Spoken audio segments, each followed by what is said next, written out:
In the headlines, troops recover valuable assets in Timbuktu Triangle, rescue women and children. EFCT to arraign Emefiele on fresh charges.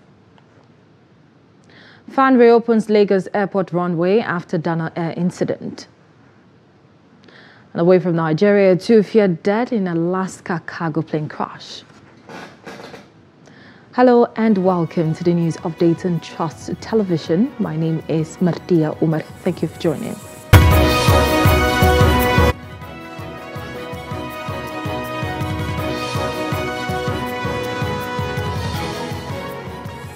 Now the news in detail. The sustained offensive operation by troops of Nigerian Army to clear terrorist enclaves in the Timbuktu Triangle cutting across Borno and Yobe State have led to the successful recovery of valuable assets and the rescuing of women and children held in captivity by the terrorists.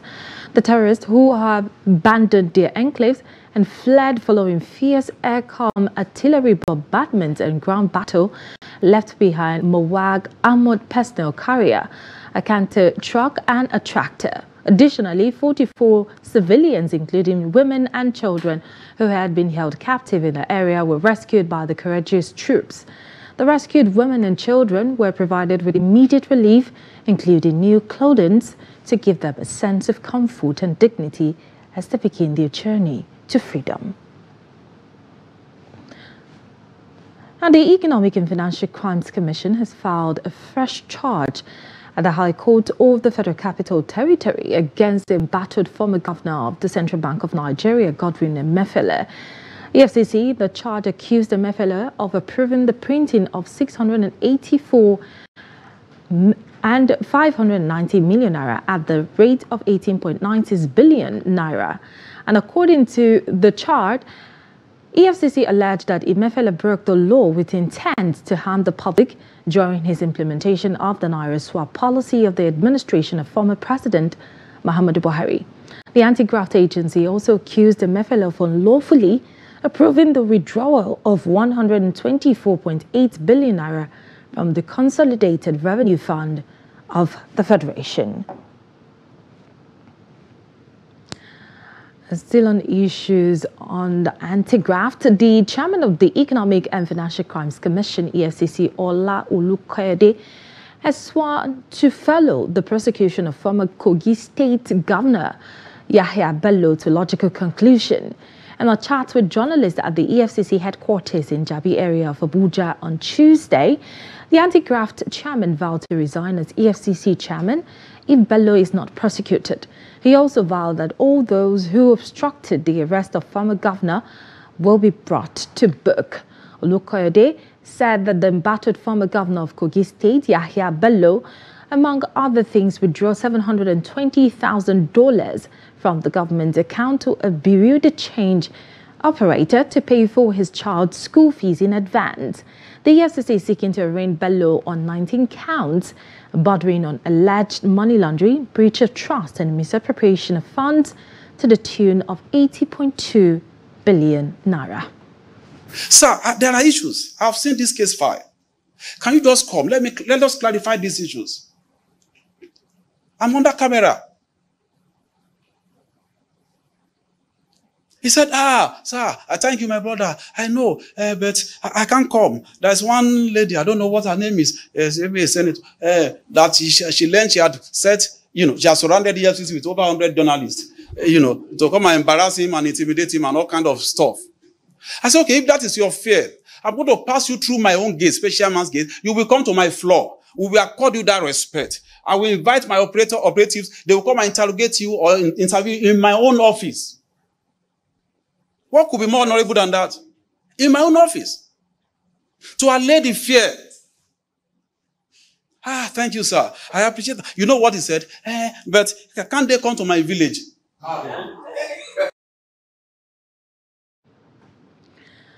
And the Assistant Inspector General of Police in charge of Information Communication and Technology, ICT, at the Force Headquarters, Benjamin Okolo, on Tuesday retracted a comment he made that Nigeria was not ripe for state police. AIG Okolo specifically said that he wasn't directed by the Inspector General of Police, Kayode Egbetokun, to disagree with the position of the former head of state, General Abdulsalam Abubakar, and the former President Goodluck Jonathan, who canvassed for state police.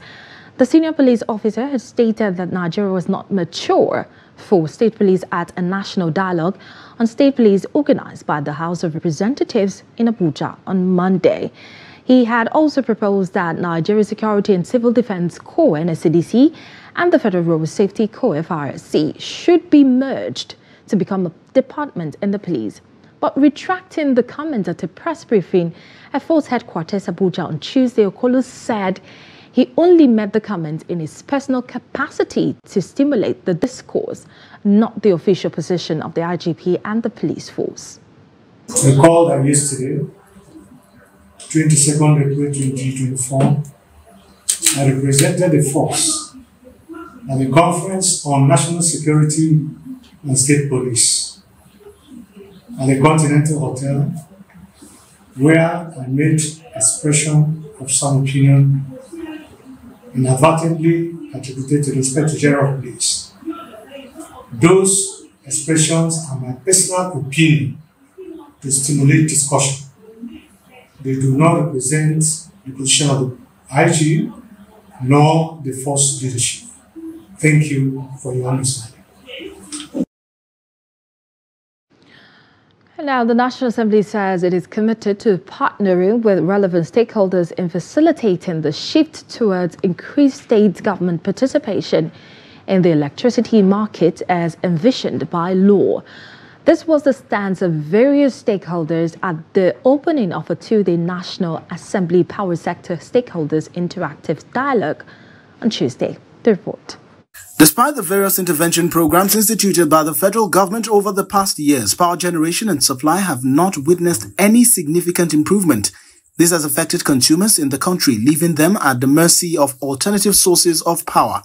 To address the anomaly, the House of Representatives has organized a stakeholders conference where the chairman, House Committee on Power, Victor Nwokolo, said the importance of the legislature in providing legislative support cannot be overemphasized. It has become necessary for stakeholders to address the envisaged challenges, which is thrown by challenges facing NICE, and to chart a course for seamless transition to a multi-tier electricity market in Nigeria.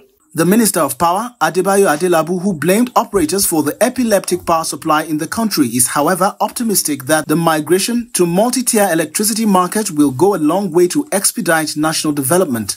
The short-term issues that we have in the power sector is actually the direct responsibility of the operators, while the regulators and the ministry are supposed to compel them to optimal performance. According to the minister, the huge debt in the sector, activities of saboteurs and cartels remains concerns that must be addressed. So gas segment is very key in terms of the quality of gas, in terms of the quantity of gas, in terms of the pipeline and the gas operators. The group managing director, Sahara Power Group, spoke on grey areas affecting the sector. If the industries are working, employment is created. If the industries are working, GDP is growing. If the industries are working, all of us ultimately will benefit from those industries. Tax will be earned and the rest of them. Let's start with industries. The Speaker of the House of Representatives, Tajuddin Abbas, is also optimistic that the migration process will ensure enhanced efficiency and improve service delivery across board. The government's objective is clear: to foster a resilient, efficient, and sustainable power sector capable of supporting our nation's ambitious economic and development goal. It is hoped that this gathering will go beyond just dialogue and translate to results that will sustain power generation and distribution to households, businesses, and industries in Nigeria. And on to the aviation sector, where the Federal Airports Authority of Nigeria has announced the reopening of runway 18L and 36R at Murtala Muhammad Airport in Lagos, following a temporary closure caused by Dano airplanes skidding off the runway on Tuesday. This was disclosed in a press release signed by the Director of Public Affairs and Consumer Protection, FAN, Obiageli Ora, on Wednesday. According to the statement, the FAN Operations Division and the Nigerian Airspace Management Agency have jointly inspected the runway surface and deemed it safe for the resumption of operations. FAN acknowledged that the area affected by the overshoot was significantly muddy, necessitating extensive cleaning efforts to restore safety. And the lead British International School has been shut down for 3 days following a viral video of bullying in the school involving some students. This was announced at a press briefing attended by parents in the school premises on Tuesday. The report. In response to the disturbing viral video depicting a female student being bullied by fellow students, the school says that it had taken definite actions over the incident. The management of the school expressed its disapproval of the incident and confirmed the commencement of an investigation. Request of the minister in charge of women affairs, and we are, Nigerians that, of course, we respect rules and regulations, and we are under the law. Because our school is actually recognized, and our school is, of course, under Federal Capital Territory. And we are registered. I have a question. And based on that, please call the full name of the school, not LBIS. Yeah, thank you. Call the full name. Yes. Lead British International School Abuja is hereby shut for 3 days. There was outrage on the social media following the circulation of videos showing a female student from the school being harassed by fellow students in what appears like an interrogation section. The victim was assaulted several times by another female student in the presence of other students who appeared to be privy to the action. Many have condemned the actions seen in the videos and urged the school authorities to discipline those responsible. The bully in the video has tendered a public apology as the school management continues its investigation into the matter. I'm sincerely sorry for what I did to Namtira. I'm also apologizing to all you people outside. I'm sincerely sorry. I wish this never happened. Bullying has become an increasingly disturbing phenomenon among schools across the country as stakeholders advocate efficient supervision and management to mitigate it. Now, the Joint Admissions and Matriculation Board, JAMB, has conducted the 2024-2025 Unified Tertiary Matriculation Examination, UTME, for blind and other disabled students in Jos, the Plateau State capital. According to JAMB, the exercise, called Equal Opportunity Group, is aimed at giving equal opportunity to Nigerian students who wish to further their education to tertiary institutions. Adu Musa completes the report. These are blind and other disabled candidates taking this year's Unified Tertiary Matriculation Examination at the Jos Center, with candidates coming from different parts of the country. The coordinator of the center, Professor Nasiru Maitrare, while explaining how the exercise is being conducted for the candidates, also said the essence of the initiative is to make the candidate have a sense of belonging. And we gave them two options: read aloud, whereby a proctor will read out the questions, or if they prefer that the questions will be printed in Braille. Two of them opted for the Braille question format, and JAMB, sent an embosser from Abuja, the machine, along with the technical expert, for the production of the question papers in Braille. So we have two sets or two groups, that are writing. One group is the normal or the usual read aloud mode, while the other set, it's actually writing the exam directly from the printed Braille questions. Some of the candidates said they were happy to participate in the exercise. First, I would love to give kudos to the men, our father, who is Professor Ishak the JAM registrar, because they have really conducted this very well, starting from the registration up till the day we've come for the main exams. So we give kudos to the JAM officials and to each and everyone that contributes for the success of the exam. Very happy, very, very happy to partake in this JAM exam this year. And it has been my dream, and as a visually impaired person, I believe education will really help me, since I cannot go back to other like being a mechanic or being a bricklayer. But with education, I can do a lot of things. I can be a lecturer, I can be a lawyer. Okay, so I am so happy to partake. A welcome development, and I give him kudos.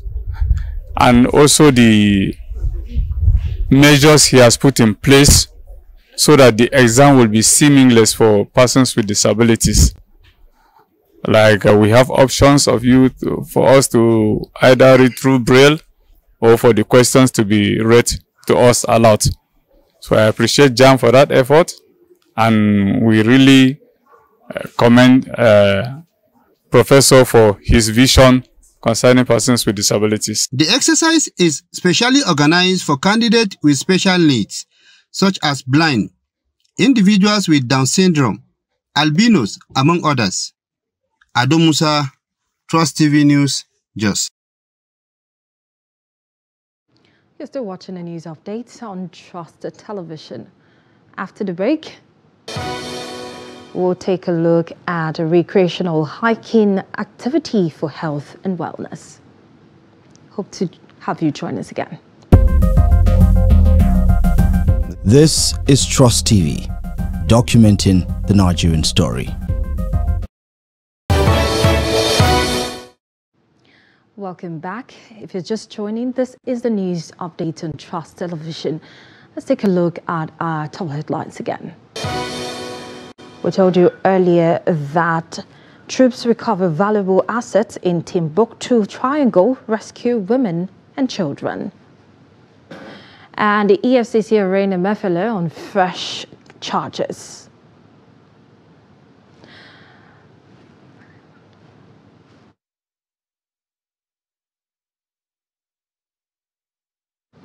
Now moving on to more stories, the Kaduna State Internal Revenue Service has sealed off 6 branches of the United Bank of Africa, UBA, over 14 million naira tax evasion. The seal followed the non-compliance of the management of the bank to a series of demand notices sent by them, the service. The team, led by the board secretary and the legal advice of the service, Barrister Aisha Mahmoud, sealed off the branches in company of other staff of the service and security agencies.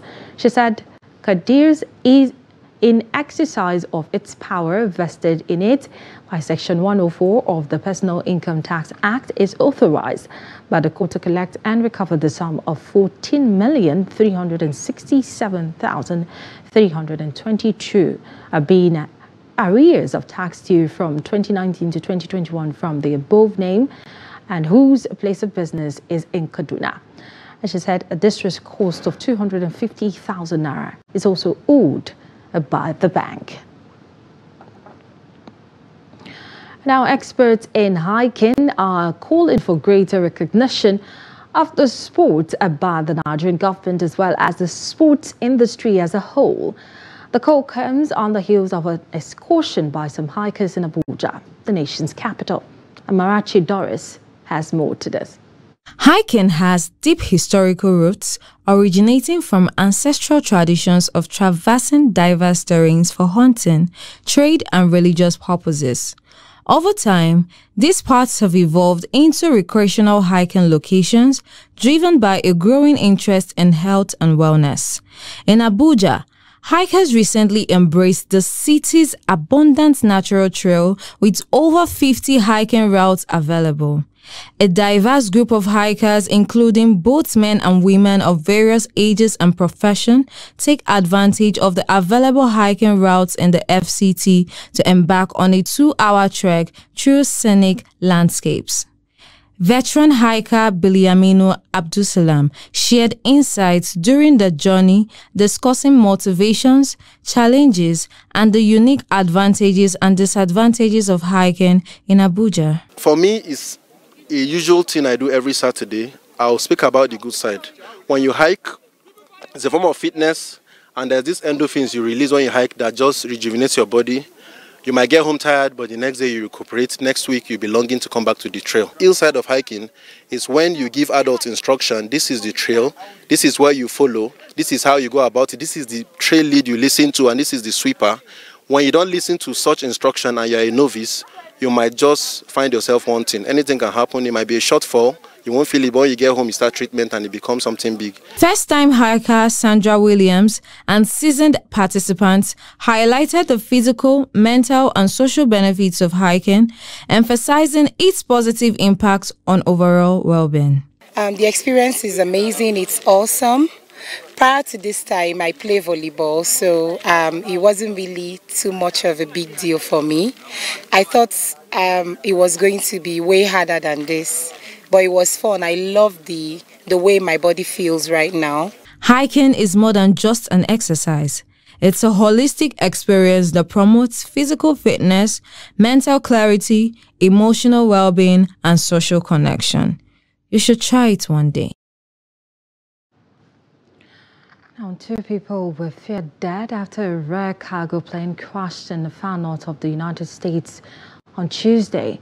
And troopers in Alaska said that Douglas DC-4, one of the just a handful left in the world, came down after leaving Fairbanks International Airport in the middle of the vast state. Alaska state troopers said that the plane had taken off shortly before 10 a.m. and crashed near the Tanana Rivers moments later. No survivors have been located so far. And still on the international scene, talks have begun between the authorities of Niger and the U.S. for the withdrawal of American troops stationed in 2 air bases in the Sahelian nation. On Tuesday, both parties gave confirmation amid the decision of the Nigerian government last month to end military cooperation agreement with Washington. Through 2 bases in Niger, the U.S. has over the past decade performed counterterrorism and global security operations against ISIS and Al-Qaeda in West African region. The future of those operations have been cast into doubt, but the U.S. Pentagon Press Secretary Ali fears the withdrawal of the troops becomes inevitable after the arrival of 100 Russian soldiers in the Sahelian nation earlier this month. We can confirm that discussions have begun between the United States and Niger for the orderly withdrawal of U.S. forces from the country. In the near future, the Department of Defense will provide a small delegation from the Pentagon and U.S. Africa Command to participate in those discussions. And now to sports. Kai Havertz and Ben White scored twice as Arsenal thrashed Chelsea 5-0. On Tuesday to surge ahead in the Premier League title race and ramp up the pressure on Liverpool and Manchester City. Leandro Trossard had also on target for the Gunners, who moved 3 points clear of Liverpool and 4 of Manchester City. The destiny of the title remains in City's hands as the defending champions have 2 games in hand. Liverpool have also played 1 fewer game than Arsenal and are in action at Everton in the Merseyside derby on Wednesday. And 2 Premier League footballers have been arrested in connection with an alleged rape. The pair, both aged 19, were released on bail after being interviewed by the police. The players are the same club, which declined to comment on the allegations. The allegations were first reported by the Sun newspaper, which said that the alleged attack took place on Friday. It is not known if the players have been suspended pending the outcome of the police investigation. The Premier League introduced mandatory sexual consent training for players and staff in 2022 following high-profile incidents involving top-flight footballers. In November, a panorama investigation found the Premier League clubs and had continued to play 2 footballers and kept a boss in post while knowing they were under police investigation for sexual or domestic violence. And on a very sad note, the Nigerian movie industry has again been thrown into mourning following the death of another veteran Nollywood actor, Zulu Adigwe. And Adigwe's death was announced by movie producer Stanley Nwoko in a post on Instagram page. Mourning the actor, Nwoko wrote, "Rest in peace, good actor." Adigwe's death is coming 2 weeks after Junior Pope and 3 other Nollywood actors died in a boat accident in Anam River. The actors were said to be on their way to a location when the incident occurred. Adigwe gained recognition primarily for portraying fatherly characters in Nollywood films. And with that, we have come to the end of the news update. For more programming, news and documentaries, don't forget to join our live stream on YouTube and follow us across all our social media platforms. On behalf of the news crew, I am